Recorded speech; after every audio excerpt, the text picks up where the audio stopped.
What it do? It's your boy Daryl, aka Chavers Nation, man. Back here with another Ingenuity Inspired Greatness talk, man. I am here at home in Dalton, Illinois, man. Back at the crib, at the people's crib, man. Came back out here for the weekend or whatever like that. But today I want to talk about accountability. Now I want to talk about accountability because I went to a live podcast yesterday. And I was hearing a lot of different things about, the other person and holding the other person accountable. And it really just made me start to think about why we need to hold ourselves accountable. Because if we can't hold ourselves accountable, how can we hold somebody else accountable? We can't. Can't hold nobody else accountable if you're not holding yourself accountable. So the other thing too is that when you're holding yourself accountable, your interactions with other people are going to be a lot different.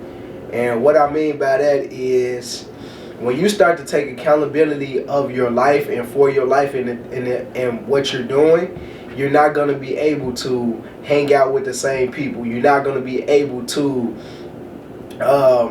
kick it in different environments that you kick it in, because those things are going to be helping you to reach your goals, or going to be helping you to become the person that you want to become.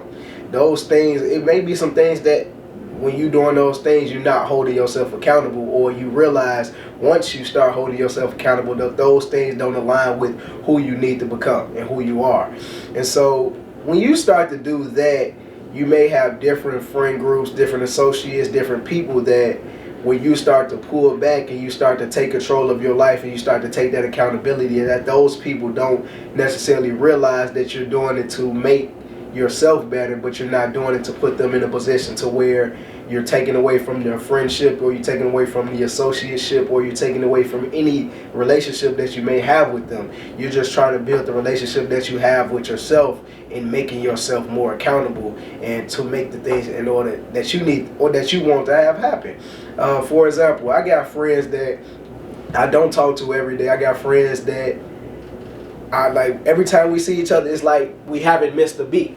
And those are the best type of friends to have, because those are the friends that are not going to get mad if I'm not reaching out to them. I'm not going to get mad if we haven't talked in a long time. Those are the best friendships to have, because they understand that they're working on their craft and I'm working on my craft. We may not be talking every day or all the time, but when we do talk to each other, that mutual respect and that mutual understanding is there. So I don't have to necessarily put energy into trying to hold up or maintain a relationship where that relationship at that time, me putting that energy in, is not going to help me get any further towards my craft or towards what I'm working on. Like, you just have to understand that. And there are going to be people that when you hold yourself accountable, they're not going to understand that. And those are the people that you need to let go, because they are not going to allow you to be the best version of yourself. The people that are going to allow you to be the best version of yourself, they're not going to get mad at you for building your business or building your building and working on your craft, because they understand where you're trying to go and who you're trying to become, and they see that you holding yourself accountable and being a better individual, and you going about it and you making some changes. So they're gonna be the people that's gonna clap it up for you. They're gonna encourage you, and they're gonna say, hey man, look, talk to me when you can talk to me, talk to me when you got some time, but I'm not gonna get mad at you because you're not talking to me, because I understand what you're doing with the time when you're not talking to me. So like when I was at that event, I got that understanding that there are going to be people that's what's going to happen. You're going to lose people along the way, but we have to remember, when we start to hold ourselves accountable, the things that we lose along the way of holding ourselves accountable were probably things that didn't need to be there in the first place. People that you didn't need to be kicking it with, places that you didn't need to be at, doing things that you didn't need to be doing. Some of those things are going to start to fall off the wayside. And in order for you to gain, you must lose. And some people don't understand that in order for you to reach another level, there is some type of loss that has to take form in order for you to reach that new level, or in order for you to holding yourself accountable. You're going to lose some things by holding yourself accountable, because you're going to take people out of being in a position of where they may have been in control of your life to now you being in full control. And some people are not going to want to relinquish that control. And when you understand that some people don't want to relinquish their control, you realize that they don't have the best they don't have your best interest at heart, because they got their best interest at heart. They rather have you succumb to them being in control versus relinquishing control and allowing you to be the best version of yourself. They rather you stay where you at, or you stay at the level that they want you to be at, rather than going to the level that you want to be at. So you just have to be very cautious of those people that are around you when you start to hold yourself accountable, because they will hold you back. And then the other thing is, once you start to hold yourself accountable, and once you start to become the best version of yourself, there are going to be other people along the way that are not going to want to see you be successful. But you can't allow those people to stop you from getting or going towards where you want to go, because if you allow those people really to stop you from going to where you want to go, you relinquishing your accountability again. So just take hold of your accountability, stand firm on it, and continue to work towards the goals and the things that you want to work towards. For example, when I'll tell you guys this. When I was in college and I was at the University of Illinois, I decided that I had to take accountability for my life and for everything that I had to go on. So I did not get into my major. I did not get into the electrical engineering major. And when I didn't get into the major, I had two options. Option number one was to stay at the school, switch my major to technical systems management, and then continue along the path and graduate from University of Illinois and get my degree. My second option was to transfer to another school, continue working on the degree that I was working on, and finish up and just get the degree at a different school. Now, you may think that this might have been an easy decision to make, but it really wasn't. It really wasn't an easy decision to make. I was kind of torn between the two, because if you look at University of Illinois and you look at the prestige of the school and you look at the weight that the degrees hold, then you may factor in and stay at the school, whereas the better option may have been to leave. And so for me, I was leaning towards the first option because I loved the school, because I loved everything about it, but I could not bring myself to quit on myself.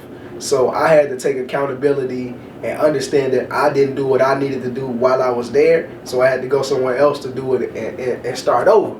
Now, all of my friends and people that I was telling about my journey before I decided to leave that school, all of those people were saying, man, you would be crazy to leave the school. Like, I don't think you should leave the school. Like, U of I is just that type of school. Like, it holds that type of weight where people think that staying at the school is better than actually leaving the school, when that's not actually the case. And for some people, it's going to be different. Like for me, it was going to be different because I got everybody telling me to do one thing, and deep within inside me, I knew that I had to go the other way.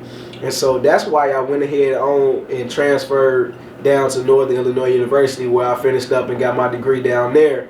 But I was only able to do that because I held myself accountable, and I understood that I didn't do what I needed to do to stay at the school and finish in the degree that I wanted to get. Like, that was it. You got to hold yourself accountable. Because you didn't do what you needed to do, now you got to transfer and go somewhere else and do what you need to do. You can't stay here because you're not going to be in alignment with your vision, and you're not going to be in alignment with your goal and where you want to go. So you got to go somewhere else and do it. And that's simply what it was. And a lot of people didn't understand when I made that move, but I understood why I had to make that move, and that's why I made it. And it turned out to be one of the best decisions that I made, because I was able to take accountability and take control of my academic career by doing that and making that move. And I wouldn't have been able to do that had I stayed there, because my GPA would have stayed the same, and I would have ran into the same problem again of, yeah, I would have been in a new major, but I probably wouldn't have been able to get an internship with the GPA level that I had at that school.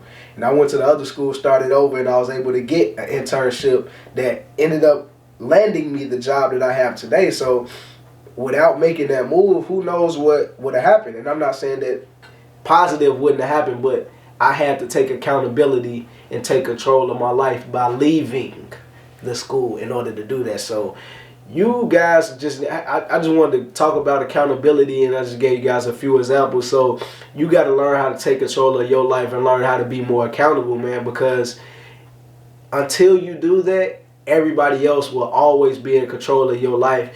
and you'll never be in control of your life, and you'll never be on that path of completing your purpose and your destiny if you always relinquishing control to everybody else. You got to learn how to put yourself in control, and once you put yourself in control, you got to understand there's going to be people that are not going to agree with you putting yourself in control, and those are the people that you're going to need to relinquish and let go as you continue on your journey and as you continue to become great, man. But that's it right there, man. I'm going to holler at y'all on another Ingenuity Inspired Greatness talk, man. Until next time, man, I'm going to holler at y'all.